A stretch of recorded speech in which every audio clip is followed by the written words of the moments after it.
Un nouveau message juste avant le début de cet épisode pour renouveler mon appel auprès de vous pour participer à la Nuit pour la Mission qui va avoir lieu à Paris le 15 juin prochain, dans quelques jours. Cette soirée est très importante pour Zétéo. C'est une occasion unique pour récolter des dons afin de continuer notre mission et de porter l'aventure des podcasts chrétiens au grand public. Le succès de cette soirée dépend de vous, de votre participation en nombre. C'est un événement qui ne se reproduira pas de sitôt pour Zétéo. L'inscription pour cette soirée est gratuite. Vous pouvez y participer en venant jeudi soir prochain à la crypte de Saint-Honoré-des-Laux ou à distance et en ligne. Il suffit pour cela d'aller sur le site de lanuitpourlamission.org. Un grand merci pour ceux qui ont déjà répondu à cette invitation et à ceux qui vont y répondre maintenant. Nous comptons sur vous. Alors, à jeudi avec joie. Et divin existe, qu'il est très proche, qu'il est incarné en la personne du Christ, celui qui est à la fois Dieu et homme, celui qui est au cœur de notre cœur, qui nous connaît mieux que nous-mêmes et qui nous attend tout le temps.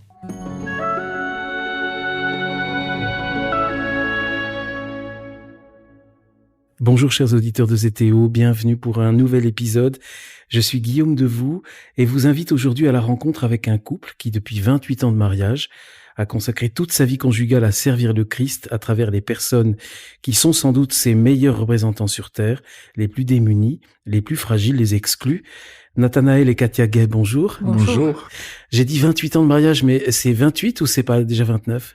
Ce sera 29 au mois d'octobre. Alors, on n'est pas loin. Alors, Nathanaël et Katia Gay, merci d'avoir accepté mon invitation et de me recevoir ici chez vous, dans l'une des maisons du village de Saint-Joseph que vous avez créé il y a déjà de nombreuses années. Vous êtes donc les fondateurs du village de Saint-Joseph. À l'origine, une maison en Bretagne où vivait en même temps votre famille, vos 3 enfants et vous, et où vous accueillez les personnes qui étaient dans la rue, les anciens détenus. Aujourd'hui, ce village de Saint-Joseph, ce n'est pas qu'une seule maison, c'est plusieurs maisons dans toute la France. Si vous le voulez bien, avant de parler du village de Saint-Joseph, qui est la vocation commune, la mission de votre vie, et pour mieux comprendre ce qui en est à l'origine, j'aimerais que les auditeurs vous connaissent un peu mieux. On peut dire que vous avez tous les deux vécu une autre vie avant de vous rencontrer, avec des souffrances, des errances. On est souvent cabossé avant d'être appelé par le Seigneur, et je crois qu'en connaissant un petit peu, en ayant préparé l'émission, vos parcours, c'était un petit peu le cas. Peut-être Nathanaël, si on peut commencer par vous. Vous avez vécu un enfant dans un climat familial marqué par la peur et la violence, même de votre père. Mon père était très violent et j'ai vécu jusqu'à l'âge de 14-15 ans dans la trouille viscérale, vraiment. Et du coup, je m'étais enfermé, dans le mutisme et dans la peur, voilà. Et c'est mai 68 qui a ouvert une brèche.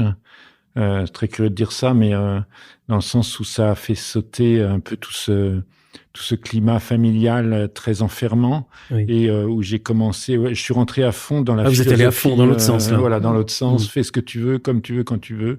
J'ai tout envoyé balader, mais malheureusement dans un mauvais sens, parce que c'était vraiment avec la haine, la colère, la violence, et du coup j'ai rejeté la famille, j'ai rejeté la religion, j'ai rejeté l'église, l'État et tout, et je suis devenu vraiment très marginal à ce moment-là. Et vous dites même que, en fait, vous vous sentiez en quelque sorte enfermé dans un climat familial, et là, plutôt que de vous libérer, vous êtes plutôt à nouveau enfermé, puisque même ça a donné lieu à l'occultisme, à certaines pratiques. Je suis devenu entre autres toxicomane, mais surtout esclave de plein de pratiques, d'une recherche du bonheur, mais dans des impasses, à travers des relations complètement désordonnées, mais aussi donc une recherche du bonheur, de la paix à travers les drogues et tout ça. Sexe, drogue, alcool, voilà, tout y était.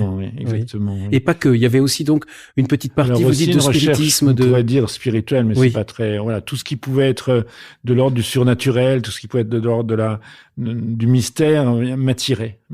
Et du coup, j'ai été dans des impasses terribles, l'occultisme, le spiritisme, tous ces trucs-là, quoi. Et puis, il y a une rencontre avec une femme, un enfant. Alors, j'ai idéalisé l'amour à travers une rencontre, une passion amoureuse, on pourrait dire comme ça, d'où est né un enfant. Et j'ai idéalisé l'amour conjugal, mais c'était qu'une illusion. D'ailleurs, même notre enfant s'appelait Maya, pour dire. Et c'est un garçon, Maya, c'est un garçon qui s'appelle Maya, et ça veut dire l'illusion en sanskrit, donc pour dire dans quel état j'étais à l'époque. Et c'était effectivement qu'une illusion qui s'est écroulée quelques années après. Et là, ça a été vraiment la catastrophe, dans le sens où c'est comme si intérieurement, j'avais tout essayé. C'est pas vrai, mais j'avais fait tout ce que je pouvais, j'avais tout essayé, et c'est comme si, voilà, d'un seul coup, tout se fermait, quoi. Toutes les portes se fermaient. Et là, moi-même, je me suis enfermé dans le sens où j'ai fermé, oui, comme si j'avais fermé les rideaux quelque part en disant, voilà, en entrant dans un schéma de mort, vraiment. Et le couple explose. Votre femme demande la garde de l'enfant. Ouais. Et vous, à ce moment-là, vous êtes tenté par le désespoir. Je crois que vous partez même dans des montagnes, une tentation du suicide. Ouais. Il se passe quelque chose, vous entendez comme un appel. Voilà. Troublant. Dans la nuit, en montagne, dans les hauteurs, où je voulais rester pour mourir, j'ai entendu la voix de mon fils qui m'appelait papa, papa, papa. Et pour moi, ça a été vraiment... voilà, c'était un appel à revenir, mais bon, ça n'a pas été, ça a rien réglé du tout. Vous dites que la dégringolade continue de plus en plus. La drogue dure, là, après, c'était vraiment la drogue dure. Est-ce que vous parlez d'une descente en enfer, là? Oui. Là, j'ai vécu pendant 3 ans et demi, vraiment à chercher la mort et à me lever le matin en désirant mourir, vraiment. L'angoisse terrible, l'enfermement. Et en même temps, vous dealiez, je crois. Oui, bien sûr, fallait vivre. Hein. Et la drogue, ça rend pas courageux. Et puis surtout, ça demande des moyens qu'on n'a pas, même si on travaille.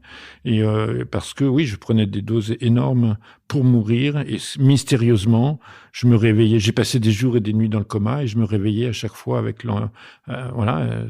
mystérieusement. Apparemment, le Seigneur voulait pas de moi à ce moment-là, et je me réveillais avec cette angoisse terrible, et ça continuait, jusqu'à une rencontre. J'ai été hébergé à Grenoble en 1981. J'ai été hébergé chez une personne qui m'a donné un livre à lire, qui était le témoignage d'un homme qui s'était converti. Je comprenais pas grand-chose à tout ça, mais bon, j'ai lu ce livre. Vous avez accepté de le lire? Oui, étonnamment, oui, d'ailleurs. Comme quoi, il y a des étapes comme ça, des mystères. Je dis toujours, oui, le Seigneur vient nous chercher loin, et par petites étapes comme ça. Après, moi, bon, ça m'est passé au-dessus, mais il y a quelque chose qui était inscrit certainement, parce que quelques mois après, je suis rentré dans une église, et là, dans le silence de l'église, chose que je faisais jamais, parce que comme je disais tout à l'heure, j'avais la haine vraiment sans aucune raison, moi, particulière, sans savoir pourquoi, mais j'avais la haine. Et peut-être contre Dieu, la colère contre Dieu. C'était contre la famille aussi, peut-être? La famille, oui, contre Dieu. Voilà. C'était la haine contre moi-même, contre la vie, voilà, tout ce qui pouvait.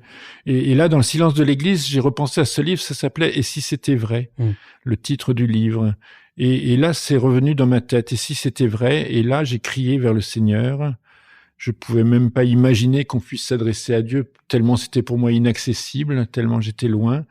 Et là, mystérieusement, oui, je peux dire comme ça, miraculeusement, j'ai crié vers Dieu. C'est la première fois que je m'adressais à Dieu, vraiment.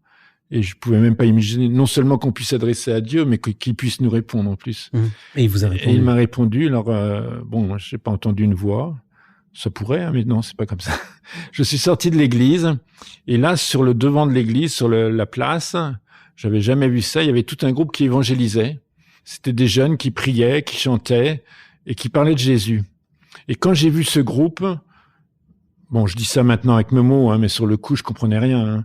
Mais quand j'ai vu ce groupe, il y avait comme une onction, je dirais comme ça. Il y avait comme si ce que j'ai cherché jusque-là, j'avais 26 ans, donc tout ce que j'ai cherché, la paix, le bonheur, l'amour, c'était comme palpable. Voilà, je l'ai vu à ce moment-là, et je savais que c'était ça que je cherchais, quoi. Et du coup, j'ai été saisi, mais vraiment saisi. Vraiment le vrai sens du mot saisi, quoi. Et puis eux, je sais pas s'ils se sont aperçus qu'il se passait quelque chose, mais ils sont venus vers moi. Et encore un autre miracle, c'est qu'à ce moment-là, je me suis laissé approcher, parce qu'à l'époque, on m'approchait pas, on pouvait pas m'approcher comme ça. Et ils sont venus vers moi, ils m'ont vraiment accueilli. Peut-être là aussi est né ce sens de l'accueil dans mon cœur, en tout cas. Et je me suis laissé accueillir. Et ils m'ont emmené chez eux. Ils avaient donc une maison à l'extérieur de Grenoble, une petite communauté. Alors là encore, on peut dire c'est du hasard, mais c'était le groupe qui avait été fondé par cet homme dont j'avais lu le livre quelques mois auparavant. Oui, c'est incroyable. Ça, c'est quand même assez impensable, tous ces trucs-là, tous ces trucs qui se mettent bout à bout comme ça, comme un puzzle. Au cours de la soirée, où là, ils m'ont vraiment accueilli, ils m'ont donné à manger, ils m'ont proposé de prier pour moi. Je savais même pas ce que ça pouvait vouloir dire. Ils se sont mis autour de moi, ils ont prié pour moi. Et là, il s'est passé vraiment quelque chose. On peut pas expliquer ça avec des mots, mais il y a eu un moment là très précis qui a duré quelques secondes, quelques minutes, j'en sais rien du tout. Mais en tout cas, il y a eu un moment où je peux dire j'ai rencontré Jésus. Jésus était là, il était présent, il était vivant, il m'aimait. Voilà, j'ai vraiment fait l'expérience de l'amour, un amour tellement puissant qu'on peut pas l'imaginer et qui m'a transformé. En un instant, j'ai été transformé. J'ai été libéré de la drogue, ce qui est impossible quand on se pique depuis des années, tous les jours, avec des doses très élevées. J'ai été libéré, mais surtout aussi de ce poids de mort. D'un seul coup, j'étais heureux, j'étais vivant. Voilà, moi j'appelle ça ma naissance. Moi, je suis né à l'âge de 26 ans. Quoi. Voilà. Et c'est à ce moment-là donc que vous découvrez l'Évangile, vous lisez la parole de Dieu, vous dites elle me libère. Parce que elle répond à mes questions surtout. Ouais. Elle répond à vos questions. Je fais référence à un livre, pardon, je vous interromps, Nathanaël et Katia, à un livre que vous venez de publier, dont on reparlera, qui sort et qui m'a un petit peu servi de préparer cette émission, dont le titre est magnifique, puisque c'est Les pauvres sont nos maîtres. Parole de Saint Vincent de Paul. Parole de Saint Vincent de Paul. Donc effectivement, vous découvrez, et j'ai lu donc à ce moment-là, vous découvrez l'Évangile, vous découvrez la parole de Dieu, des écailles vous tombent des yeux, tout se met en place, tout s'éclaire. Tout s'éclaire. Et j'ai la réponse à toutes mes questions que je me pose depuis tout gamin. Parce que, mystérieusement, oui, tout gamin, même si j'étais pas chrétien, j'avais été baptisé, mais d'une famille non chrétienne, enfin, pas pratiquante du tout. Mais j'étais tout le temps, je me posais souvent la question, mais qu'est-ce que je fous là? Quel est le sens de ma vie? Le sens de la souffrance? C'était pour moi vraiment une obsession. Hein. Et là, d'un seul coup, en lisant l'Évangile, j'avais toutes les réponses. C'était devenu, très clair. On peut pas expliquer ça. Qu'est-ce que votre vie devient à ce moment-là? Alors à ce moment-là, j'ai été recueilli dans une communauté de sœurs religieuses à côté de Chambéry, à Challes-les-Eaux, une petite communauté de sœurs. Tout ce qu'il y a plus religieux, quoi. Le truc où j'aurais jamais imaginé pouvoir. J'ai vécu presque un an là avec elle et c'était super, quoi. Un peu comme, je dirais, moi je compare tout ça à une forme de maternelle, quoi, de maternité où j'ai réappris à vivre en fait. Et encore une fois, le sens de l'accueil, de l'amour, qui m'a remis debout, qui m'a réappris, à vivre en société, à travailler, à avoir une vie sociale et fraternelle. Et là, on commence à se rapprocher de Katia parce que vous décidez ensuite. On va lui laisser la parole. Hein. Je suis désolé, c'est pas très galant le début de cette émission, Katia. Mais vous décidez, Nathanaël, vous sentez que vous allez donner votre vie à Dieu, et là, il y a un pas de plus. Vous allez aux béatitudes. Voilà, par le biais des rencontres qui sont toujours providentielles. Je rencontre une personne qui me parle de cette communauté des béatitudes que je connaissais pas du tout, bien sûr. Moi, je découvrais l'Église à l'époque. Et d'ailleurs, c'est une parenthèse, mais j'ai reçu vraiment l'amour de l'Église à ce moment-là. Vraiment là, au-delà de l'humanité, enfin de l'homme, de la hiérarchie, j'ai reçu vraiment l'amour pour l'Église. C'est quoi l'amour de l'Église, Nathanaël? Pour moi, oui, c'est vraiment l'œuvre de Dieu, quoi. C'est vraiment l'œuvre de Dieu. C'est vraiment la présence, je sais pas comment on pourrait. Alors là, j'étais pas préparé à ça. L'amour de l'Église, est-ce que c'est parce qu'on penserait d'abord l'amour, je sais pas, de l'institution, du Vatican, des autorités? Non, justement, au-delà de ça, qui est notre humanité, avec tout son péché, avec toutes ses limites, avec toute sa beauté aussi, toute sa richesse. Mais il y a quelque chose de tellement plus grand, quoi, au-delà de ça, qui transmet l'Évangile, tout simplement, par qui on reçoit l'Évangile aujourd'hui, par qui on transmet non seulement l'Évangile, mais aussi cette présence réelle de Jésus à travers l'Eucharistie, à travers les sacrements, mais et puis tout cet enseignement de Jésus, quoi. Enfin, moi, je le reçois comme ça, parce que pourtant, j'ai un caractère où je me confronte assez facilement à la hiérarchie. Vous êtes un grand gaillard, donc j'imagine que la hiérarchie n'a qu'à bien se tenir. Mais je garde l'amour pour l'Église, parce que c'est un don de Dieu, parce que c'est donné par Dieu, oui. Et là, vous passez 12 ans, 12 années. J'entends parler de cette communauté, donc je vais demander à y passer une semaine, et en fait, dite semaine, je suis resté 12 ans. 12 ans en béatitude, où là, j'ai été vraiment formé par le Seigneur à travers cette œuvre merveilleuse. J'ai été, je pense aussi accompagné dans un chemin de guérison, de libération. J'avais quand même beaucoup de casseroles derrière moi. Et j'ai été vraiment vécu des grandes guérisons, des grandes libérations. Et là, j'ai vraiment appris. Et je sais maintenant que le Seigneur me préparait pour ce qu'on vit aujourd'hui. Mais ça, je ne savais pas à l'époque. Et là, vous arrivez on va un petit peu vite, mais les auditeurs vont le lire dans le livre. Vous arrivez à l'âge de 40 ans. Et là, vous dites, là, je sens qu'il faut... Je crie vers Dieu à nouveau. Il faut que ça change. Il y a Ouais. quelque chose qui doit se passer. Je me sentais plus à ma place, alors que j'étais très béni, j'ai beaucoup reçu. Je me sentais plus à la place, et effectivement, à l'approche de mes 40 ans, je criais vers Dieu, mais Seigneur, il faut qu'il se passe quelque chose. Je voulais pas revenir en arrière. J'ai connu l'angoisse, et je voulais surtout pas revenir en arrière.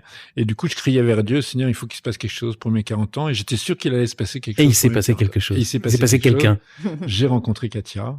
Et pour moi, quand j'ai rencontré Katia, c'était vraiment la réponse à ma prière. C'était la terre promise. Voilà. Alors Katia, justement, parce que on en vient à vous, Katia, Oui. si vous le voulez bien. Vous-même étiez aux Béatitudes, mais après un parcours, donc vous veniez d'une famille plus harmonieuse, je pense, Voilà, que tout à fait. Nathanaël. Hein. Oui, moi j'ai vécu. Mon père était psychiatre, maman était à la maison. C'était tout à fait harmonieux. Mes parents étaient croyants, pratiquants et très. Et puis une belle ambiance. Vous décrivez une belle atmosphère chrétienne, même d'accueil. On était 4 filles, voilà, 4 filles. 4 filles du Dr March. Oui, voilà, exactement. Et puis on s'entendait très bien entre nous. On se demandait pardon. Il y avait on savait vivre ensemble, même de manière chrétienne entre nous, quoi. Et puis vous saviez accueillir. Mon père qui aimait bien proposer à certaines patientes de venir passer du temps à la maison. Il accueillait.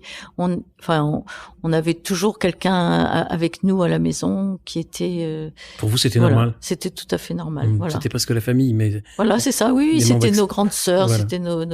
Alors peut-être pour faire comme papa, vous décidez de faire des études de psychologie d'abord. Voilà, c'est ça. Non, en fait, je voulais être éducatrice spécialisée. D'accord. Puis en fait, j'étais trop jeune. Du coup, on m'a proposé de faire une année de psycho. J'ai fait une année de psycho, mais je voulais surtout faire de la danse. En fait, je voulais faire de la danse dans les hôpitaux psychiatriques.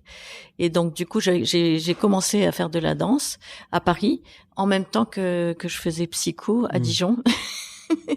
Mais pendant l'été, je suis allée à l'Arche. Et en fait, à l'Arche, c'était vraiment pour moi la révélation de la présence de Jésus au cœur des petits, et de réaliser qu'en fait, on pouvait vivre de sa foi. Parce que j'avais une soif grande, mais dans les paroisses, dans l'église, je sentais pas du tout ma place. Et l'Arche, en revanche, il y a quelque chose qui vous à l'Arche, appelle. Vraiment, j'ai senti. À tel point que Jean Vanier vous propose d'aller en Terre Sainte. Voilà, c'est ça. Oui. Après que j'ai eu fini mes études de psycho, il m'a proposé de commencer une Arche en Terre Sainte. Mais alors là, je me suis sentie complètement démunie. Et en allant en Israël, j'ai réalisé que c'était un pays en guerre et que j'étais incapable de m'engager d'un côté ou de l'autre, et que je pouvais pas. Pour moi, c'était le peuple d'Israël, et en même temps, je n'avais rien contre les autres. Et donc du coup, je me suis dit non, ça m'a paru énorme comme engagement. Vous rentrez en France au bout d'un an. Non, je suis restée que 15 jours en Israël. Non, j'ai pas commencé du tout. Et du coup, là, je suis rentrée chez les dominicaines. Oui, parce que là, vous commencez à vous poser quand même la question de la vocation. Vous la posiez. Je me la posais déjà. Il y avait le modèle d'une avant. tante, qui était assez important. Voilà, c'est ça. Oui, tout à fait. Qui était religieuse. Voilà, exactement. Et là, donc, du coup, je décide de rentrer au monastère. Chez les dominicaines. Chez les dominicaines contemplatives à Langeac. Et là, vous avez 25 ans. Là, j'ai 25 ans. On est en 1980. Oui. Mais ça se passe pas très bien. Ça s'est passé très bien la première année. Vraiment, j'étais très, très heureuse. Comme je dis, c'était vraiment, j'avais l'impression, les petites reines qui servent le roi et qui sont vraiment complètement.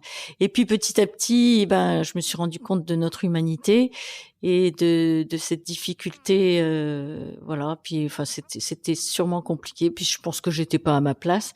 Mais alors, j'ai été très angoissée. L'angoisse montait.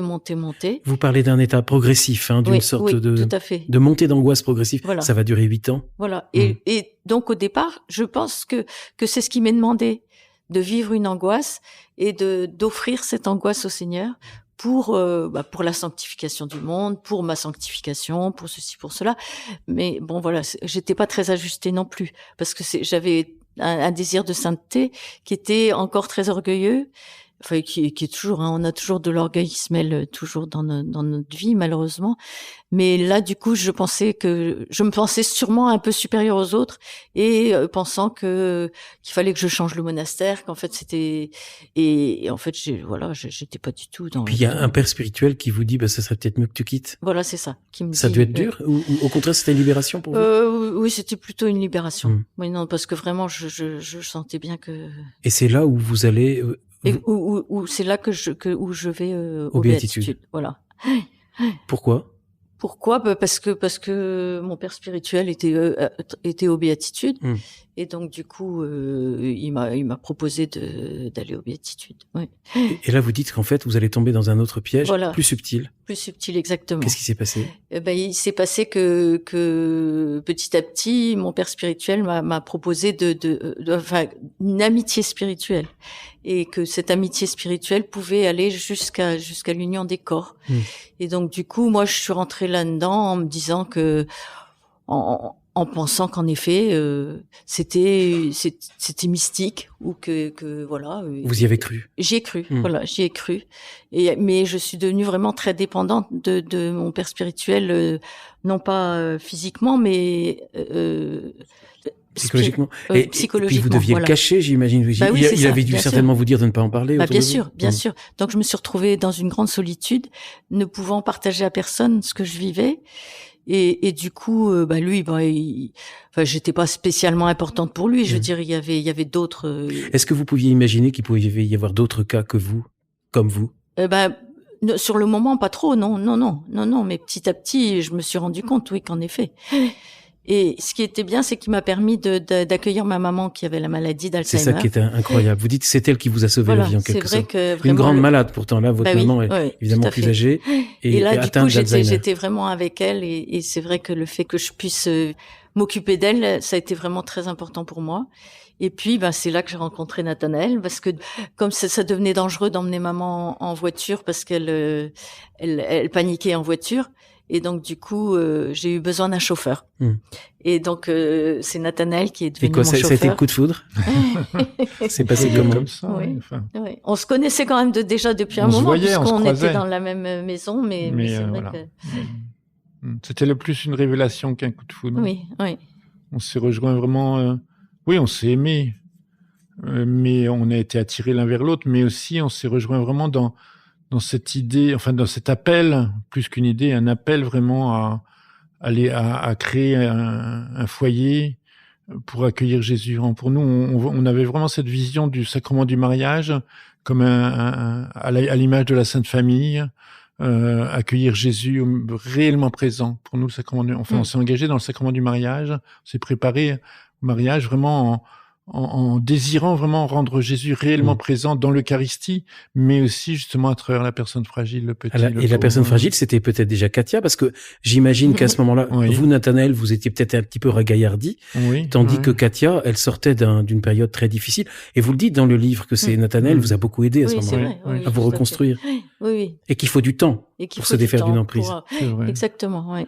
Alors c'est vrai, on n'a jamais réalisé que c'était Katia la première personne fragile, parce qu'on a surtout c'est surtout Jeannette, la maman de Katia, donc qui a été la première, qui a été pour nous la pierre de fondation, on pourrait dire, parce que c'était elle la personne fragile au milieu de nous, c'est elle qui nous a fait nous rencontrer, mais c'est aussi elle qu'on a accueillie en premier et qui nous a confirmé que c'était vraiment la présence de Jésus au milieu de nous. Accueillir le pauvre, accueillir la personne vulnérable, dépendante, c'était vraiment accueillir Jésus. C'est vraiment Jeannette qui nous l'a confirmé. Enfin, moi, personnellement, je l'ai vraiment vécu comme ça. Parce que, déjà parce qu'elle avait une présence qui était très forte, une présence de prière vraiment très forte au milieu de nous, mais aussi une attention aux autres extraordinaire, malgré qu'elle était tout à fait dépendante. Elle avait un regard sur nous et tout ça. Mais aussi parce que, à travers Jeannette, j'ai réalisé toutes mes limites, mes incapacités à aimer, quoi. À travers Jeannette, c'est terrible comment, moi, très vite, j'ai touché mes limites, et j'avais des pulsions de colère, d'impatience, des choses comme ça, et j'étais incapable d'aimer jusque-là, quoi. Et c'est là où j'ai réalisé que si c'est pas Jésus qui nous donne, si c'est pas la personne elle-même quelque part, enfin Jésus à travers la personne qui nous donne la capacité d'aimer, moi j'étais incapable en tout cas. Vous le dites dans le livre, je sais pas lequel des deux le dit, vous le dites certainement ensemble. En fait, le Seigneur, vous dites, il n'a pas choisi des gens costauds, solides, équilibrés, et capables de faire de grandes œuvres pour lui. Il prend des cabossés. Voilà, exactement. Là, c'était le cas. On est tous les deux cabossés, et il nous appelle, oui, un peu. C'est pour ça qu'on parle souvent de la Sainte Famille, parce que, oui, vraiment deux pauvres qui accueillent Jésus, quoi, quelque part, comme à l'image de la crèche, quelque part, parce qu'on n'avait rien. Puis en plus, on avait beaucoup de casseroles. Vous aviez des casseroles et puis des pépins de santé. Vous vous mariez et puis théoriquement, vous pouviez pas avoir d'enfants. Non. Oui, parce que moi, dans mes années de folie, j'avais subi une opération dite irréversible.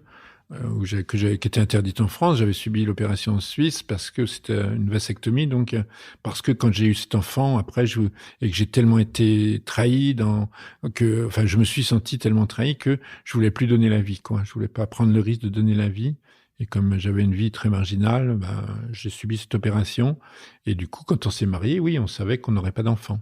Mais le Seigneur voulait autrement, puisque vous en avez 3. À notre mariage même, dans l'équipe d'animation de la messe, il y avait un médecin qui est devenu un ami et avec qui un jour on a pu partager cette question-là. Et oui, c'était un témoignage extraordinaire. C'est un couple lui était médecin et ils avaient accueilli 8 ou 9 enfants, je crois, et adopté 8 ou 9 enfants.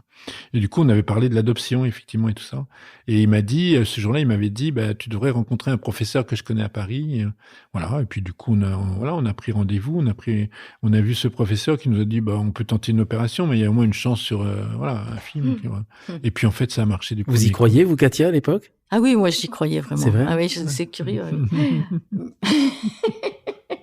Moi, j'imaginais toujours que, même miraculeusement, on aurait pu avoir des enfants. C'est drôle, hein, mais j'attendais vraiment ça. Donc, on peut dire que c'est un miracle, quand même. 3 beaux enfants. Un autre miracle, c'est cette relation, ce mariage qui est de 29 ans, parce que vous êtes quand même bien cabossés tous les deux. Vous avez vécu des choses difficiles aussi, et j'en parle parce que c'est dans le livre, au niveau de la sexualité, vous étiez tous les deux blessés dans vos sexualités. Comment est-ce qu'un couple peut surmonter ces blessures de sexualité? Je dirais le plus simple pour faire en parlant, en ayant vraiment la possibilité. Alors déjà en couple, mais aussi pourquoi pas avec des personnes formées pour ça. Nous, ce qui nous a beaucoup aidé à en parler, déjà on avait cette confiance mutuelle où on pouvait déjà. Mais même c'est aussi entre autres les sessions Priscilla Aquila qui nous ont beaucoup aidés. Je sais pas si qui ont été fondées il y a une dizaine d'années, je pense, ou même peut-être plus maintenant, je sais pas exactement. Depuis le temps que ça fait 10 ans. Qui font on appelle ça des cénacles pour couples, et où là on peut où on retrouve vraiment à travers ces sessions, ces cénacles, on retrouve vraiment la vraie spiritualité du sacrement du mariage, et on peut vraiment en un week-end, on peut vraiment retrouver le vrai sens du mariage, mais aussi cet appel à justement à s'écouter et à entendre l'appel du Seigneur sur notre... Voilà, on n'est pas marié uniquement parce qu'on s'aime, on va faire des enfants, on va construire un foyer, mais c'est une véritable vocation, et une vocation qui est appelée à une fécondité au-delà même de notre foyer familial. Il y a une fécondité qui nous est donnée pour l'Église et pour le monde, quoi, quelque part. Ouais. Et ça nous a beaucoup boosté quand même si déjà avant on avait quand même... on a toujours gardé grâce à Dieu, cette capacité de parler, mais c'est vrai que ça nous a beaucoup aidé. C'est vrai. Alors, et puis vous aussi avez... de se pardonner, d'apprendre à se pardonner l'un à l'autre, et de s'accepter chacun comme on est. Enfin, je veux dire, il y a tout un chemin de... Vous-même, d'ailleurs, Katia, vous dites que vous avez eu aussi, vous avez ressenti le besoin de pardonner Dieu. Oui, tout à fait, c'est vrai. Parce que c'est vrai que au moment où j'ai vécu cette difficulté, j'en voulais à Dieu, parce que je me dis, je lui ai donné ma vie. J'ai tout voulu lui donner, et j'avais l'impression qu'il m'avait trompée, quoi, parce que j'ai toujours cru faire sa volonté, et je me disais, mais pourquoi il m'a pas protégée? Et en fait, simplement, j'ai pas dû écouter, quoi. Et puis, il y a l'orgueil, oui, c'est sûr qu'il y a de l'orgueil aussi, parce que je voulais pas reconnaître mon péché, et je pense qu'en fait, je me fermais à la grâce en voulant à Dieu, puisque c'est Dieu qui donne la grâce. Si je pardonne pas à Dieu, je peux pas recevoir sa grâce. Comment vous avez surmonté alors cette colère? C'est venu petit à petit en travaillant on a fait une session de guérison à Kakuna aussi, et le fait de travailler sur toute la vie et de poser des pardons pour chaque événement important de notre vie, chaque événement qui bloque, quoi, de pouvoir poser un pardon, mais du fond du cœur. Kakuna au Canada, au lieu spirituel que beaucoup d'auditeurs certainement connaissent, et on en a parlé souvent au micro de ZTO. Alors votre vocation ensemble de couple d'accueil, elle continue déjà parce que vous continuez de vivre avec Jeannette. Vous emmenez Jeannette avec vous. Voilà. La belle-mère. Dès notre mariage, donc on a choisi, avec l'accord de la famille, bien sûr, d'habiter avec Jeannette, de vivre avec Jeannette. Et puis très vite, il y a eu donc Marcel. Voilà, Marcel. Ça s'est passé comment alors? Alors là, c'est un ami. Nous, on gardait ce projet dans notre cœur. On portait cette intuition dans notre cœur, hein, d'ouvrir notre foyer à Jésus à travers la personne fragile. Mais on n'a jamais dit on va faire une association, on va fonder quelque chose. On était loin, loin, loin de tout ça. Mais on a ouvert notre foyer et notre cœur. Et là, il y a un ami qui nous appelle au téléphone comme ça. Il était aumônier de prison à Rennes, donc Gabriel. Et au téléphone comme ça, il me dit voilà, j'ai un gars qui sort, il est à la rue, il a des problèmes d'alcool. Est-ce que tu veux bien l'accueillir chez toi? Et pour nous, ça a été comme un appel direct du Seigneur, quoi, qui nous a confirmé vraiment ce qu'on portait dans notre cœur. Parce que même cet ami, il a jamais su pourquoi il nous a appelés nous. Hein. Plusieurs fois, je lui ai demandé, il a jamais su.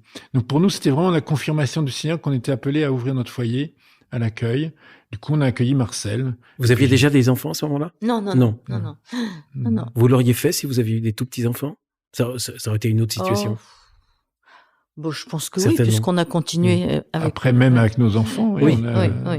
Marcel a assisté à la naissance des enfants. Enfin, il n'était pas présent là. Non, mais il était là avec nous. Alors, il y a Marcel qui va être suivi bientôt. Très vite après, c'était qui? C'est Henri, puis donc, après il y a eu Momo, et puis après il y a eu Jean-Luc, enfin voilà. Et puis ça a commencé comme alors ça. Là, vous sentez que ça commence à vous dépasser, et donc vous priez, vous demandez au Seigneur de vous aider un petit peu pour un lieu, une structure. Mais voilà, c'est ça. On était dans une maison qui n'était pas à nous.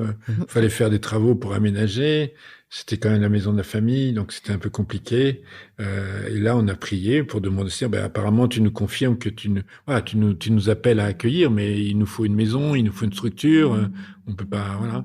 Et c'est comme ça, donc, qu'on est arrivé après différentes aventures. Je sais pas s'il faut en parler, mais on a travaillé pendant 2 ans. On a été appelé par les conférences Saint-Vincent-de-Paul.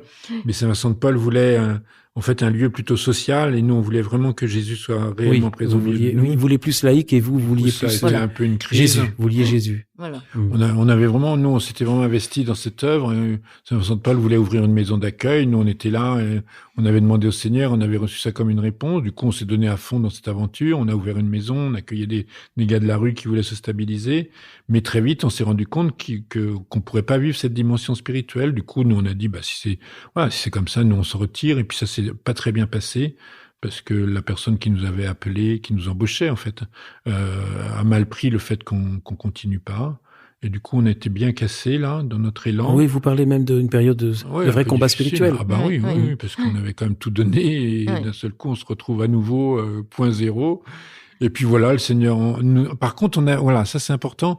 Là, on a vu que c'était vraiment l'œuvre du Seigneur, c'est que on aurait pu vraiment être démonté à ce moment-là. Parce qu'on avait vraiment tout donné, notre énergie, nos moyens, même le peu de moyens qu'on avait, on avait tout donné. Et là, on se retrouve à point de départ, et on aurait pu vraiment être décuragé. Et en fait, on avait une grâce extraordinaire. De paix, vraiment, on pourrait presque dire de parce joie. Qu'il y a eu des calomnies, des faux témoignages sur nous. C'était quand même assez difficile, quoi. Et là, en fait, nous, on était restés dans la paix, dans la joie, et très vite, en fait, le Seigneur nous a permis donc d'acheter une ancienne école à Plounévez-Quintin. Donc c'est comme ça que ça a commencé l'aventure, la vraie. On est arrivé en Centre-Bretagne, Plounévez-Quintin, mondialement connu. Au cœur des Côtes d'Armor, mais le nom Plounévez-Quintin est quand même intéressant. Ça veut dire nouvelle paroisse. Voilà. Intéressant. Et donc là, je crois qu'on est à la fin de l'été 98. Oui, c'est ça. J'ai dans mes notes. Vous avez 3 petits enfants, donc la belle-mère. Et puis là, après il y a déjà de l'accueil, il y a l'accueil, et puis il y a des rencontres assez providentielles. Par exemple, Jeanne, on parlait de la paroisse. Ah oui. Jeanne, vous voulez en parler un petit peu? Une femme merveilleuse, oui, qui elle était à la messe, on se mettait toujours derrière elle. Et en fait, notre fille qui jouait, elle devait avoir un an. Après, c'était quand même déjà quelques années. On était à Plounévez depuis 2 ans peut-être, et elle marchait derrière elle et elle touchait son manteau. Et du coup, cette Jeanne se retournait à chaque fois et lui dit ma petite amie et tout. Et petit à petit, elle a fait lien avec nous et on l'a invitée à venir à la maison. Elle s'est transformée en bienfaitrice. Voilà, exactement, tout à fait. Et vraiment en amie de la maison. Et je pense que dans sa vieillesse, ça a été vraiment sa joie de pouvoir partager, parce qu'elle était seule, célibataire. Toutes ses sœurs étaient décédées. Elle avait eu 4 sœurs, je crois. Et elle vivait complètement seule. Et je pense que elle nous a fait du bien. On s'est mutuellement fait du bien. On est un petit peu au début de l'aventure du village de Saint-Joseph, là. Tout à fait. Ouais. Il y aura d'autres circonstances, et puis la rencontre avec Jean-Guy, je crois, on en parlera. Mais avant, il y a une chose très belle et très importante, c'est que vous demandez à l'évêque la présence du Saint-Sacrement, et vous l'obtenez. Ça c'est mystérieux, hein, mais bon, on faisait de l'accueil, ça faisait plus d'1 an qu'on était là, dans une grande maison. Non, mais c'est ça qui est étonnant, parce que quand on fait de l'accueil de personnes cabossées, on se dit, la première priorité, c'est peut-être pas d'avoir le Saint-Sacrement, n'est-ce pas? Et ça m'a frappé en arrivant tout à l'heure ici, puisqu'on est dans une des maisons du village de Saint-Joseph, et de la rue, on voit la première chose qui est marquée, ici, c'est une maison de prière. Et il y a pas estampillé une religion plus qu'une autre. Non, c'est un lieu d'accueil pour tous ceux qui veulent prier. Voilà, exactement. Et donc là, vous vouliez d'abord mettre Jésus. Voilà.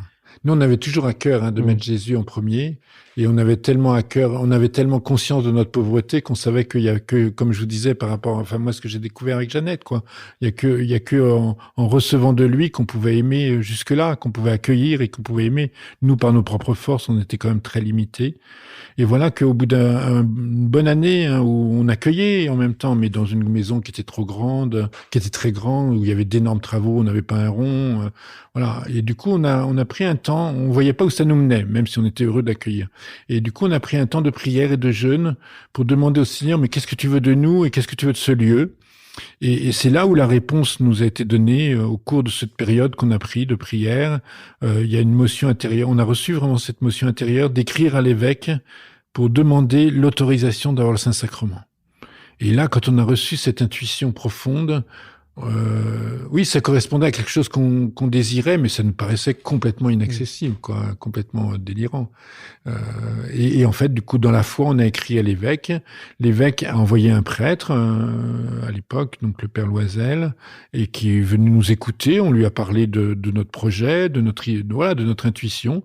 Il est reparti très bienveillant, en nous disant, je vais faire mon rapport à l'évêque. Et très peu de temps, on a eu l'autorisation de l'évêque. Donc, ce même prêtre est venu célébrer l'Eucharistie pour déposer le Saint-Sacrement. Et c'est au cours de son homélie où là, c'était très fondateur pour nous. Ça reste fondateur pour le village Saint-Joseph et pour toutes nos maisons. Ce prêtre, je pense qu'il savait même, je pense qu'il n'avait pas conscience que pour nous, c'était aussi important et que c'était vraiment la réponse du Seigneur. Il nous a dit, donc, au cours de son homélie, c'est Jésus qui, le premier, vous demande un certificat d'hébergement. Et pour nous, c'était la réponse dont on avait besoin, quoi. C'était Jésus au milieu de nous. C'était Jésus c'est sur lui qu'on construisait cette petite église, et c'est à travers lui qu'on pouvait recevoir ce qu'il fallait pour accueillir, pour aimer, pour accompagner. C'est pour ça qu'en arrivant tout à l'heure, je suis rentré dans la cour, j'ai garé ma voiture, et la première chose c'est qu'il y a une porte ouverte sur la chapelle et le Saint-Sacrement. Exactement, oui, tout à fait. Et que c'est ce qu'on fait. Nous, notre mission avec nos frères et sœurs qu'on accueille, on est bien démunis, et encore 30 ans après, on est toujours démunis. Mais notre mission, c'est de les amener devant Jésus. Alors pas, comme ça, sans faire de forcing, mais voilà, nous, notre mission, c'est de témoigner de notre foi et de témoigner que c'est Jésus qui va les sauver, c'est pas nous, quoi. Et alors, sans se préoccuper, jamais trop, il y a peut-être parfois des moments de stress quand même, des conditions matérielles, parce que vous dites, en fait, nous, la multiplication des pains, on la vit quasiment tous les jours. Oui, exactement, oui. Oui, parce qu'on a fait ce choix volontairement pour pouvoir accueillir Jésus, de ne pas dépendre des subventions d'État, donc de vivre uniquement de la providence. Ce qui fait que c'est aussi le témoignage qu'on apporte à nos frères et sœurs qui connaissent pas toujours le Seigneur. On leur dit pour nous notre foi, c'est que Dieu est Père, il nous aime, nous on est ses enfants, il va pourvoir à nos besoins. Comme tout père devrait le faire, bien sûr, et il l'a pas toujours fait dans nos histoires familiales. Le père, celui qui est le père, lui, moi je suis conscient que je suis son enfant bien-aimé, et il va, à partir du moment où je lui demande, il va pourvoir à tout ce que j'ai besoin. Et puis parfois des rencontres aussi, puisque Jean-Guy, c'est un moment important dans l'histoire de village de Saint-Joseph. En quelques mots. Un peu dans les mêmes temps, donc. Oui, alors là, ça c'est extraordinaire parce que c'est vraiment, à la limite, là je fais une petite parenthèse, mais c'est vraiment ce qu'on essaye de témoigner dans notre livre, que tout ce qu'on a reçu, on l'a reçu à travers les personnes fragiles, les personnes fragilisées par la vie et qu'on a accueillies chez nous. Le Seigneur nous a toujours donné à travers les personnes qu'on accueille. Et là, entre autres, on accompagnait Henri, donc, jusqu'à la fin de sa vie. Et jusqu'au dernier moment, il était revenu après un stage à l'hôpital. Enfin, il avait été accueilli, il avait été vraiment guéri de l'alcool, et puis il était reparti dans la vie, et puis il était replongé, et puis après il a eu un cancer qui a récidivé. Du coup, il a été hospitalisé. À l'hôpital, ils nous ont dit, bah là, de toute façon, on peut plus rien pour lui. Il vaudrait mieux qu'il soit chez vous. Donc on l'a pris à la maison, on l'a accompagné jusqu'au bout. Et jusqu'au bout, jusqu'au dernier moment, je tenais la main d'Henri, et je lui ai dit comme ça, d'une façon, jusqu'au bout, il était conscient. Et je lui dis, mais Henri, tu sais, maintenant c'est toi qui vas voir le bon Dieu et c'est toi qui vas t'occuper de nous. Et d'une façon très claire, il m'a dit oui, je vais m'en occuper. Et puis voilà que quelques heures après, notre Henri, il part vers le bon Dieu, quoi. Et nous, on était totalement démunis parce qu'à l'époque, il n'y avait pas d'association, il n'y avait rien. C'était le tout début quand même. C'était peut-être 2 ans après l'avoir commencé. On vivait, nous, notre pauvre couple avec nos enfants, mais il n'y avait pas d'association, il n'y avait rien, il n'y avait pas de structure, quoi. Et là, on est complètement démunis. Un homme qui meurt chez nous comme ça, qu'est-ce qu'il faut faire? Nous, on n'est pas du tout dans les dossiers, machin. Et là, bon, intuition, idée, je sais pas. On pense à Jean-Guy qu'on avait rencontré dans un groupe de prière, qui avait vécu une conversion quelque temps avant, voilà, qui était lui entrepreneur. Et il avait un cabinet d'assurance et tout ça. Donc, je sais pas pourquoi les associations d'idées, mais on s'est dit, bah lui, il doit savoir ce qu'il faut faire. Et du coup, on appelle Jean-Guy, on lui dit, bah écoute, là, on a un petit souci, est-ce que tu peux nous aider? Il est venu, et puis il a fait les dossiers, enfin, il a fait les démarches qu'il fallait, et puis ça a été très bien. Et là, la réponse d'Henri, quoi. Parce que très peu de temps après, de lui-même, Jean-Guy est venu nous voir, il nous a dit, bah voilà, si vous voulez, je peux vous aider, on peut mettre en place une structure qui vous permettra et c'est comme ça qu'a démarré, en fait, le village Saint-Joseph. Parce que lui, il a créé, donc, l'association Village Saint-Joseph, la structure voilà, qui a permis... Pourquoi ce nom, Saint-Joseph? Parce que en fait, cette école qu'on a achetée s'appelait l'école Saint-Joseph, et devant la maison, il y a une grande statue de Saint-Joseph. Et on s'est dit, quand on a cherché le nom de notre association, on s'est dit, on va pas mettre Saint-Joseph dehors, et voilà. Donc pour nous, on s'est dit que c'était Saint-Joseph qui nous avait choisi. Puis c'est un beau symbole, Saint-Joseph incarne l'accueil paternel. Voilà, c'est ça, exactement. Et c'est la vrai protection. Mais ça, on l'a découvert après, que c'était Saint-Joseph qui nous avait choisi. Parce que on le voit maintenant, on peut le vérifier vraiment, que la plupart des nous-mêmes, mais la plupart des personnes qu'on accueille sont à la recherche du Père, de repères et de l'image du Père. Et Saint Joseph, c'est c'est l'image du Père, la tendresse du Père, mais aussi la structure, quoi, la sécurité du Père. Et on voit que nos frères et sœurs, même s'ils sont pas toujours croyants, il y a une affinité avec Saint Joseph et ils découvrent vraiment à travers Saint Joseph l'image du Père. C'est pour ça que vous avez la barbe comme Saint Joseph? Je sais pas. Et quels sont les gens que vous accueillez? Quels sont ces hommes et ces femmes qui viennent? C'est quel type de profil? C'est les ex-détenus, c'est les SDF, les drogués? C'est vraiment très divers. C'est des personnes qui trouvent pas vraiment leur place dans la société, qui ont pas... Qui vivent l'exclusion. Oui. Donc là, c'est aussi une des raisons qu'on a choisi, pourquoi on a choisi de vivre de la providence et non pas des subventions d'État, parce qu'on reste libre d'accueillir vraiment ceux que le Seigneur nous envoie. Et là, c'est intergénérationnel, multi-situation. Enfin là, on peut prendre l'exemple de cette maison-là où il y a une dizaine de personnes.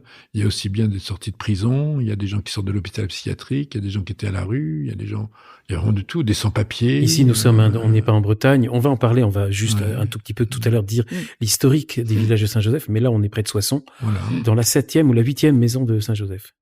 C'est la 7e. Oui. 7e. Et donc, ça vous est arrivé de refuser des personnes? Oui. Ah oui, parce qu'on n'a pas de place. Parce que là, il y a un moment où ça sature. Ah, c'est pour une question de place, mais c'est pas parce que vous ne voulez pas de la personne ou vous sentez... Non, c'est parce qu'il y a un moment où ça sature. On est une famille et on est des pauvres bien limités. Et il y a un moment où, pour l'équilibre du foyer, on est obligé de dire stop. Mais ça doit être un crève-cœur terrible. Ah terrible. Ça, c'est le plus dur dans l'accueil. Quand on dit oui, c'est facile, quelqu'un. Mais quand on est obligé de dire non, mais là, normalement, un couple, une famille peut accueillir jusqu'à...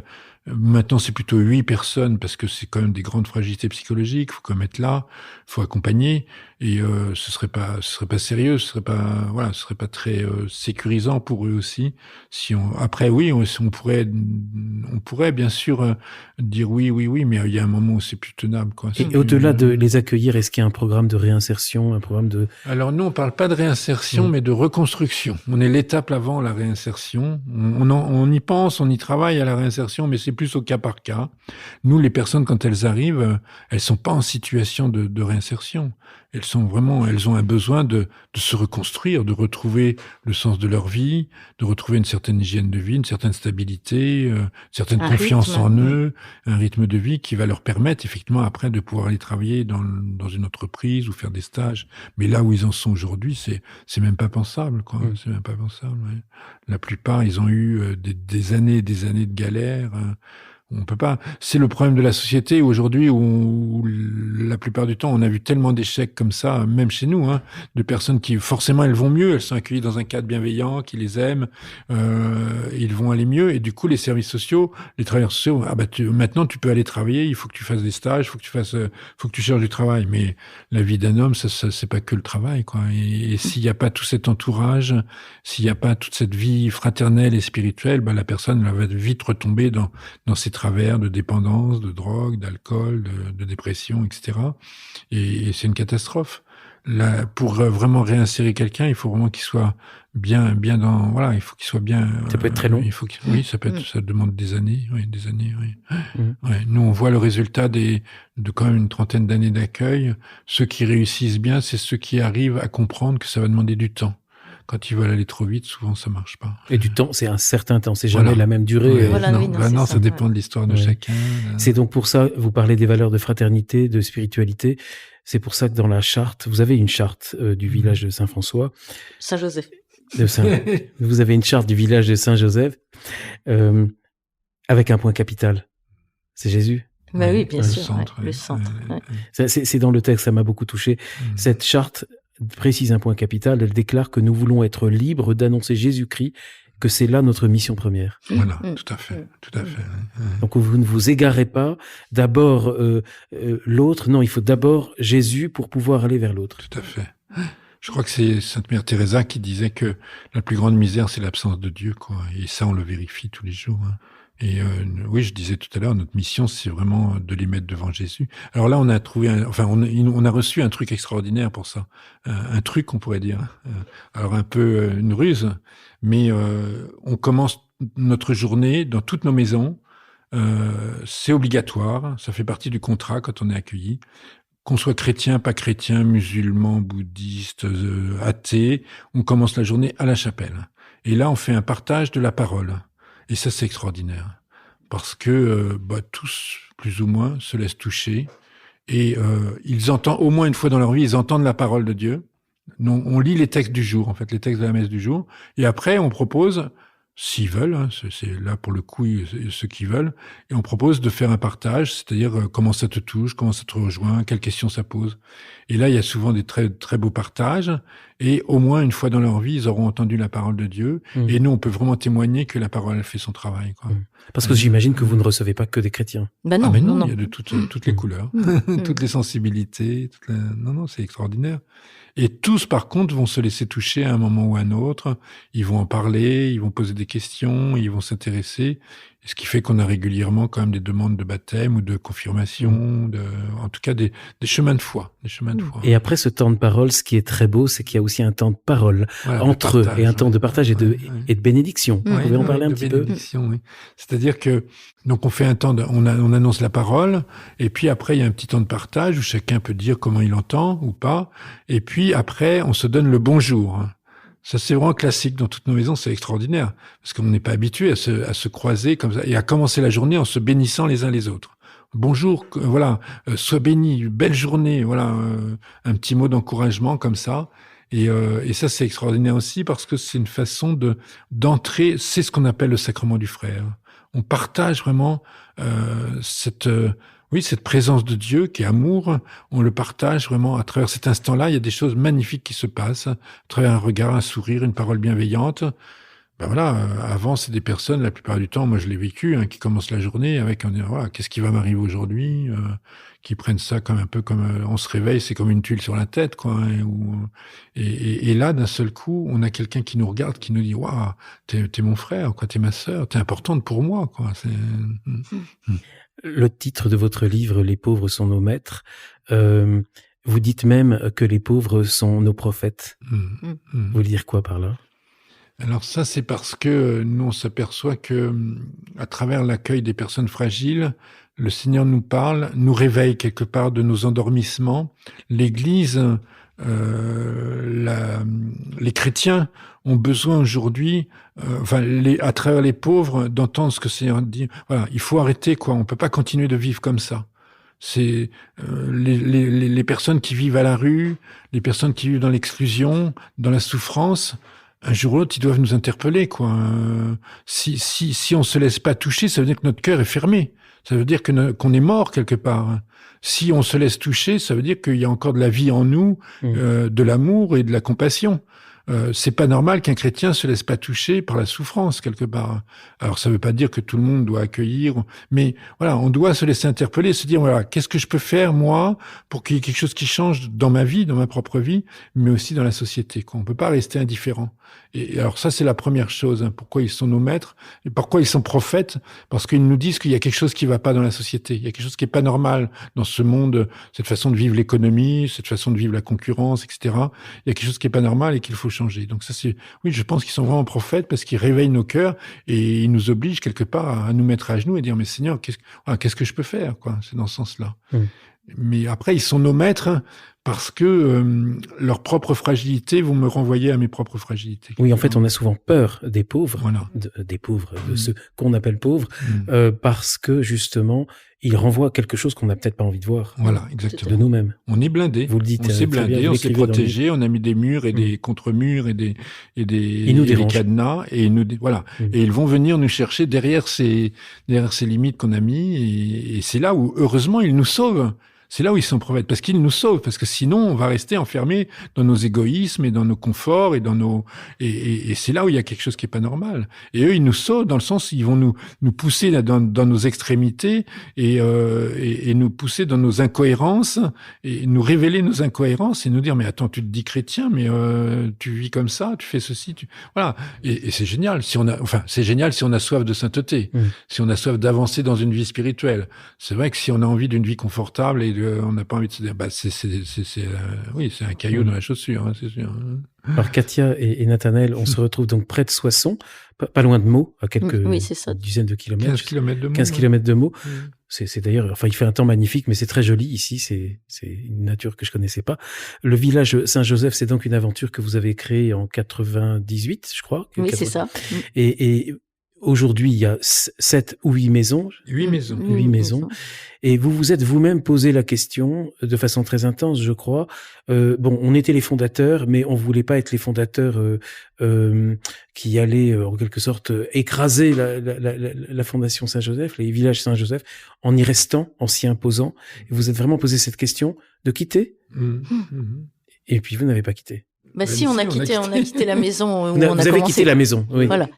Donc on est resté 18 ans en Bretagne. Donc et là, au bout de 18 ans, on s'est rendu compte vous avez quitté la maison principale. Voilà, on a quitté parce qu'on s'est rendu compte que justement des couples avaient essayé de venir nous rejoindre et en fait ils avaient beaucoup de mal à trouver leur place parce qu'en fait tout le monde venait vers nous et on était toujours la référence et c'est pas comme ça que Katia et Nathanaël font et du coup c'était impossible pour eux de trouver leur place et du coup on s'est dit que le mieux c'était qu'on quitte et du coup c'est comme ça qu'on est parti. Vous êtes parti même marcher de Vézelay à Assise. Voilà, c'est ça. Et là après pendant 3 ans on est resté sans trop savoir ce que le bon Dieu voulait. Vous aviez pas forcément d'ailleurs les mêmes envies. Vous, je crois, Nathanaël, vous aviez peut-être envie d'une vie érémitique en couple, mais très isolée. Vous, Katia, moins. Moi c'est vrai que j'aime bien la relation, j'aime bien être avec les autres et tout ça. Mais voilà, et puis en fait au bout de 3 ans, on a vraiment eu cet appel pour commencer une maison. Il y a eu un appel assez spectaculaire, hein, c'est au cours d'un vous pouvez en parler un petit peu, Debout resplendit, là, c'est au cours d'un rassemblement. Voilà, c'était un Ah oui, c'est dans le livre, j'ai bien lu. Oui. Un rassemblement donc de Debout resplendit interconfessionnel avec des protestants et un pasteur protestant qui prêchait et après il prophétisait avec son épouse et tout d'un coup son épouse nous montre du doigt, on était tout au fond, il dit vous là-bas et il dit vous avez été mis de côté. Enfin, c'était nous qui nous étions mis de côté, mais vous avez été mis de côté. Vous savez plus trop ce que le Seigneur. Mais le Seigneur vous a pas oublié et il va vous donner ce qu'il faut, les personnes qu'il faut et vous allez pouvoir continuer. Et en effet, c'est vrai que 3 mois après, on a eu cet appel pour commencer à Pontchâteau. Et là, on a eu ce contact avec le couple qui voulait vraiment... Qui est à Pontchâteau. Qui est à Pontchâteau actuellement et qui nous a rejoints et qui a pris... C'était la deuxième maison. Votre idée, vous avez eu cette idée, en fait, on va faire d'autres maisons. Voilà, c'est ça. Du village de Saint-Joseph. Et alors, Pontchâteau, c'est, pour l'anecdote, moi j'aime beaucoup Grignon de Montfort. C'est, pour les auditeurs qui ne le savent pas, c'est la ville de Saint-Louis-Marie Grignon de Montfort. C'est là où il a fondé un chemin de croix et un calvaire grandeur nature, et c'est un haut lieu des Montfortins. Grand saint du, je crois, 18e siècle, début 18e, fin 17e, je ne sais plus. C'est Louis XIV. Ah oui. Louis XIV. Bah, c'est alors c'est début 18e, hein, c'est début 18e, oui, c'est ça. Et grand saint marial, hein, c'est lui qui a vraiment relancé la dévotion mariale et même toute la spiritualité dans cette partie, dans cette partie de l'ouest de la France. Mais plus que ça, parce qu'on connaît justement Saint-Louis-Marie Grignon de Montfort avec cette dimension, son attachement à la Vierge Marie, la dévotion à la Vierge Marie. Mais en fait, Saint-Louis-Marie Grignon de Montfort était il avait l'amour des pauvres. Son charisme, son premier charisme, c'était les vous en pauvres. parlez, mais il porte un pauvre sur son dos. Oui. Et il frappe à la porte d'un presbytère et il dit ouvrez la porte à Jésus-Christ. Donc c'est vraiment cette dimension-là de accueillir Jésus à travers les pauvres. On arrive au terme de cette rencontre. On a parlé des villages de Saint-François. On peut en parler, mais je voudrais quand même vous poser des villages de on a parlé des villages de Saint-Joseph et on va en parler. Mais on aime bien Étienne. Il y a pas de souci. Bon, alors on va révéler donc aux auditeurs village de François, mais ça fait une référence à notre ami Étienne Villemain que j'ai d'ailleurs vu hier et que je salue. Une question que je voudrais vous poser, Nathanaël et Katia. 28 ans et demi de couple, je vois beaucoup de gestes de tendresse et beaucoup de complicité entre vous. C'est quoi le secret d'un couple qui tient aussi bien? Moi, je pense que c'est d'accueillir Jésus au centre. Je témoigne que ça fait 28 ans donc qu'on est mariés. Et contrairement à beaucoup de couples, nous on a vécu tous les jours, pratiquement, on peut dire, ensemble, puisque c'est en même temps notre mission, mais c'est aussi notre travail, c'est notre vie. Et je dis, au bout de 28 ans, on n'en a même pas marre et on est encore heureux de se réveiller l'un à côté de l'autre. Et je crois que notre secret, oui, c'est vraiment cet amour de Jésus. Parce qu'il ne doit pas être facile à vivre tous les jours, Nathanaël, je pense. Il l'a dit d'ailleurs lui-même plusieurs fois. Il le dit, mais oui, oui. Mais c'est parce qu'elle est sainte, elle me supporte. Non, mais c'est pas vrai. Je connaissais un couple très bien où lui, on disait qu'il était saint et sa femme disait oui, et moi je suis martyr. Il y a un saint et un martyr chez vous? Non, mais pas du tout. Je pense que notre secret, non, mais je pense que c'est notre secret, voilà, je dirais comme ça, parce que ça rejoint vraiment notre intuition, c'est que on est vraiment des pauvres, on a conscience, voilà, notre conscience de notre pauvreté, qui est pas du tout une fausse humilité, hein, mais une conscience de nos limites, de notre pauvreté, et du coup, qui nous donne cette capacité d'accueillir Jésus, quoi. C'est vraiment ça, je crois, notre secret. Tous les deux, on est vraiment des pauvres. Et c'est pas du tout voilà, mais ça nous donne cette capacité d'accueillir Jésus, cette conscience que c'est Jésus qui est présent au milieu de nous. Moi, je crois que c'est ça et on reçoit tous les matins, on reçoit de lui cette capacité de nous aimer l'un et l'autre, mais aussi d'aimer ceux qu'il nous envoie. Non, je pense que ça... Vous avez aussi ces belles lignes dans votre livre où vous dites que l'Église à l'heure actuelle vit un temps d'appauvrissement qui la rapproche de Jésus. Tout à fait. Oui. On a été frappés tous les deux par la diaconie de l'Église, ce qui est né il y a 10 ans peut-être maintenant, à travers les évêques de France qui ont lancé la diaconie de l'Église. Je sais plus en quelle année, c'était dans les années de 2010 ou 12, je sais pas. Et moi, ça m'avait frappé parce que j'avais compris, alors peut-être j'avais mal compris à l'époque, mais j'avais compris que c'était l'Église qui se penchait vraiment, qui se mettait vraiment à l'écoute des pauvres, de ce que le Seigneur lui disait à travers les pauvres. Et là, je dis, waouh, enfin, il y a quelque chose qui bouge. Bon, après, on a vite été rattrapé par les parlottes, les grandes conférences et tout ça. Mais il y a quand même un mouvement qui a été amorcé là. Et on voit aujourd'hui de plus en plus que, oui, c'est l'Église qui...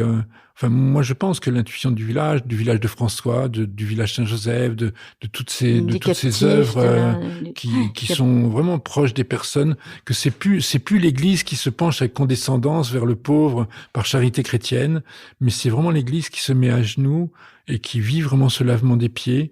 C'est l'Église qui se met à l'écoute, enfin, je dirais, qui se met à l'écoute de ce que le Seigneur veut lui dire à travers les petits, les pauvres. Et ça, c'est vraiment prophétique pour l'Église. C'est vraiment très, très bon signe pour l'Église. Malheureusement, ça passe par la force des choses, mais tous ces événements qu'on entend, ces jugements, enfin, voilà, toutes ces révélations, comme on dit, je pense que elles vont apporter ça de beau et de bien à l'Église, et je pense qu'on devrait plutôt se pencher là-dessus que sur le jugement des personnes. Mais je pense que voilà, l'Église va gagner en sainteté vraiment en se laissant déposséder de son pouvoir, de sa puissance, et vraiment se mettant de plus en plus, on accueille, même dans nos maisons, on accueille des prêtres et même des évêques qui sont fragilisés par tout ce qui se passe. C'est quand même un beau signe, ça, que les pauvres accueillent des prêtres et des évêques aujourd'hui. Avant de se quitter, Katia, Nathanaël, quel message voudriez-vous adresser aux auditeurs? Là, je vous surprends, une question pas préparée, mais vous allez voir, aux auditeurs qui, eux, sont assez dégoûtés par l'Église et qui vraiment ils se disent non, moi, je suis quand même trop fâché et parce que vous avez un amour de l'Église qui va au-delà de ça. Moi, je dirais l'Église, c'est nous. Et que chacun la construit et que en fait c'est tout simple. Je pense qu'il faut vraiment rentrer dans la simplicité de l'amour de Jésus et de vivre cette simplicité. Voilà. Nathanaël? Oui, dans le même sens, moi je dirais faut se défaire effectivement de cette Église, le pape, les évêques, les prêtres. Mais l'Église, c'est chacun de nous.